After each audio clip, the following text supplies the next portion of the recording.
Broadcasting from the city of sun and rain off the Atlantic Ocean in Boca Raton, Florida. Good morning, good evening, wherever you may be across the nation and around the world. I'm your host, Chad Deckard, and welcome to my ChadDeckard.com podcast show. My shows will cover how online and offline marketing and communications can grow your business, as well as topics on tips, tricks, and techniques, digital lifestyles, the future of finance, entrepreneurism, and travel and adventure. Thank you for tuning into my show as we begin this adventure together, exploring many great things to come. Now, let's get down to business. Here's some show news and updates. As you know, my first show that I recorded last week was a pivotal show that I'm going to base the first 10 shows of this year on in regards to 10 ways to make your marketing more effective in tough economic times. In these types of times, businesses need to go back and look at the basics or look at the new innovative ways in order to get their business out there and maintain their competition. Otherwise, they'll be left behind. So the 10 innovative ways that we went over last week were: number one, find your ideal prospect, which is exactly the subject matter that we're going to cover here today. Number two was what makes your business different than your competition. Number three is develop a core message that addresses your ideal prospect's need. Number four is use the AIDA, AIDA formula in your sales letters and direct response material. Number five is your total internet presence. Number six is referral marketing. And number seven is connect with the media. Number eight is create a sales system. And number nine, schedule your marketing. And number 10 is set the stage so your employees know what is happening and why. So those are the 10 things that you need to be more effective in tough economic times. So let's go ahead and get started here today with finding your ideal prospect. So wouldn't it be good to know who your ideal prospects are before sending out emails, newsletters, tweets, Facebook, fan page invites, or webinar invitations? Many of us naturally assume that everyone wants to hear what we have to say and desperately wants to purchase the service or product we're selling. Found that to be true lately? Well, finding your audience. To find your audience, the web landscape is full of locations that attract all sorts of prospects. Some flock to iTunes and YouTube, whereas others congregate at blogs and community websites.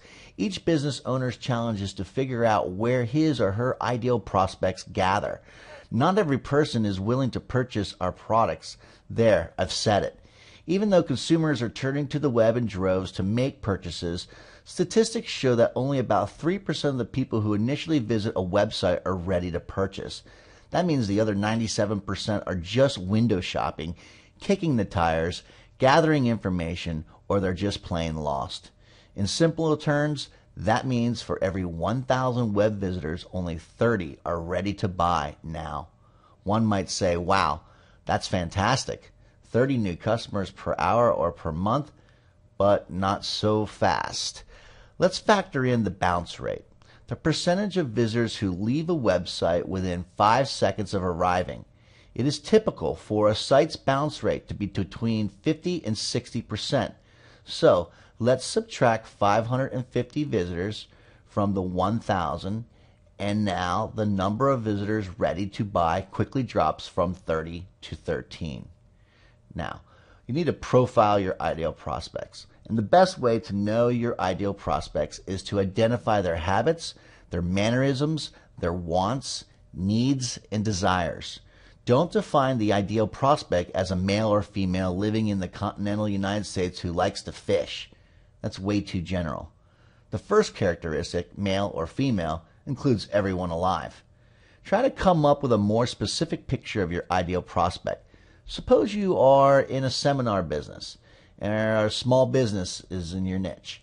Your ideal prospect could be described as maybe 1, a self-starter, 2, maybe a pioneer, or maybe even a person with high energy, or likes to be his or her own boss, is very strong-willed, a workaholic, potentially very competitive, and someone who knows that he or she can do just about, or cannot do just about anything or everything.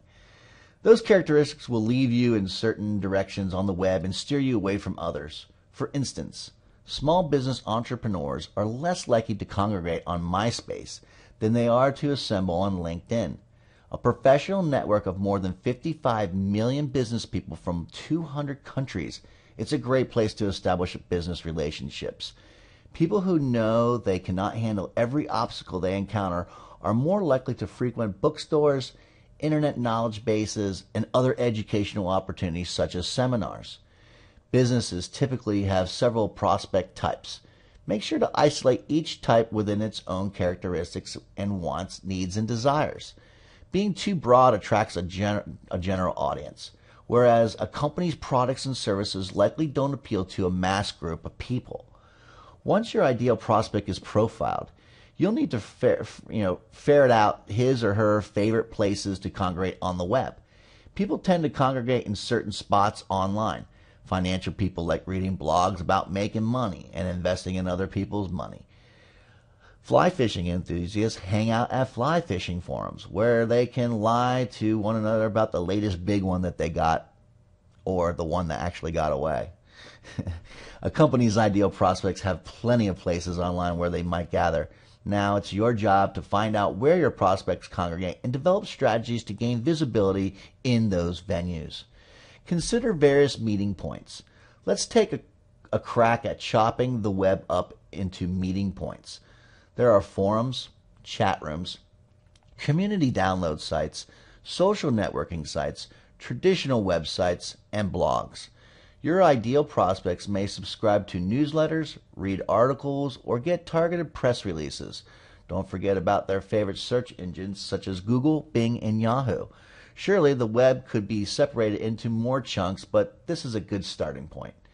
Suppose you run a marketing firm with offerings that include on-the-ground marketing tactics such as direct mail, or perhaps you specialize in web marketing solutions with mostly electronic touches. Now let's do some digging. How could you easily tell if your ideal prospects visit community sites as Dig, Spin, StumbleUpon, or Delicious to do some searching? If you go to Dig and search the term marketing, you'll find more than 1 million results, and more are coming on each day. Internet marketing brings up only 120,000 or so posts. Marketing, then, is more likely more popular than internet marketing. So the analysis may be showing you that fewer people are submitting articles on internet marketing. That means there is room for you. You could start submitting articles and attracting a following of readers just by pursuing the menu on Dig. You can see that it has posts about technology, world and business, science, gaming, lifestyle, entertainment, sports, and offbeat items. How does Spin compare?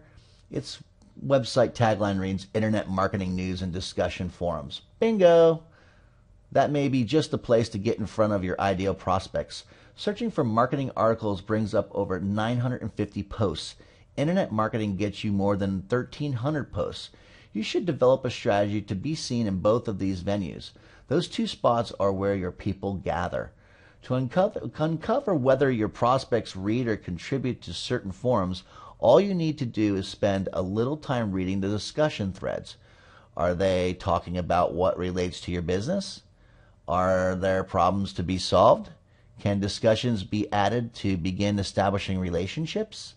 Marketing dollars are not spent wisely when your ideal prospects' whereabouts are unknown. Where you put your money is definitely a great consideration of how your things are going to turn out. And here's a story that I'd like to illustrate that point. A summer camp, or let's call it Camp Fun in the Sun, wanted to determine the best place to spend its marketing dollars. It had spent about $9,000 a season on advertising via local radio spots and Yellow Page ads. As the new summer got underway, the camp asked each family and organization how they found out about Camp Fun in the Sun.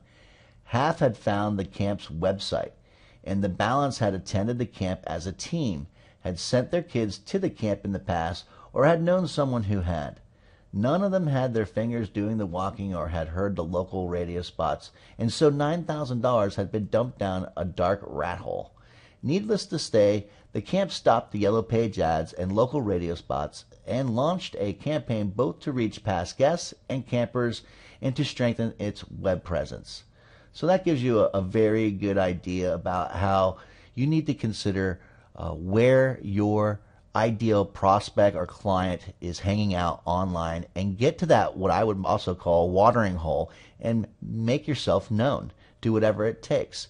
Find out whether you need to buy display ads. Find out whether or not you can contribute by providing information or articles or some type of content that gets them to respect and recognize your authority in what it is that you know. Well, if you like my show, please consider subscribing to it, which you can do by visiting my website, chaddeckard.com. Or if you are an iTunes or Smart Stitcher listener, take it with you wherever you may go on your mobile device. I invite you to give the rest of the listeners and myself all the feedback that you can contribute and support, because you are what makes this show a success. Please click your share and like button for this audio or video version of this show on your social networks like Facebook, Twitter, YouTube, and your blog. I really appreciate you doing so. Well, that's about it for this show. Good morning, good evening, wherever you may be across the nation and around the world. This is Chad Deckard signing off. Goodbye for now.